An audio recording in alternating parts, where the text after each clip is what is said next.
my name's Lindsay George. So when we first heard about the Food Heritage Project in class, I immediately thought about this cookbook. So in October of 2015, I became engaged, and right after this happened, I would go home for the weekend, and I started noticing that my mom would have little recipes laid out all across the kitchen. And when I asked her what she was doing, she just said that it was her new project, and she was going through all of her recipes and organizing them. I didn't really think a lot about this because since my mom had retired, it was really common for her to have little projects going. And honestly, I was just glad that this one didn't involve selling everything in our house on eBay, so I didn't question it much. She kept doing this for the next couple of months, and when we had our wedding shower in April of 2016, the last gift that I opened was actually this cookbook.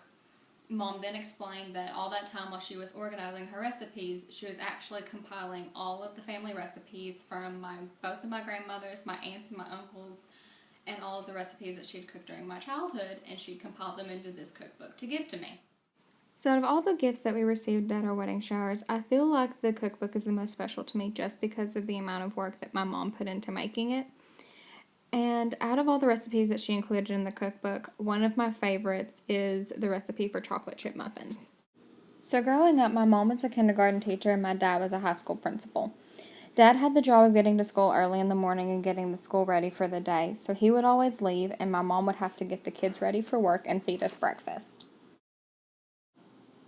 Generally, these breakfasts consisted of grab-and-go items such as Pop-Tarts or peanut butter and crackers, but Friday mornings were special.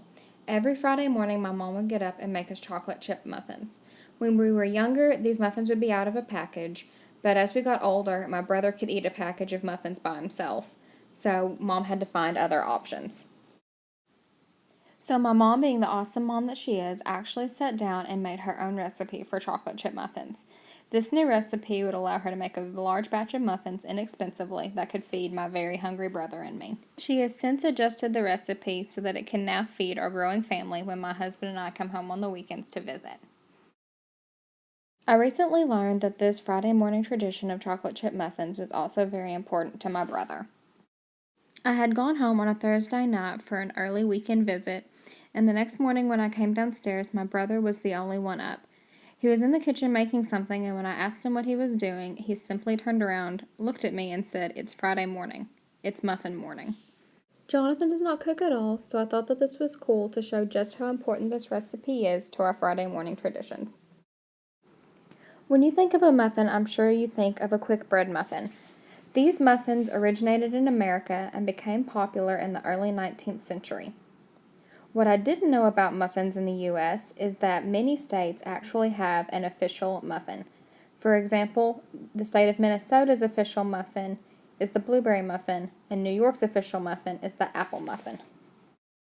Another type of muffin is the English muffin. Like the quick bread muffin, English muffins contain yeast, but instead of being baked in an oven, they are instead cooked on a griddle and flipped from side to side, giving them a flattened shape and appearance.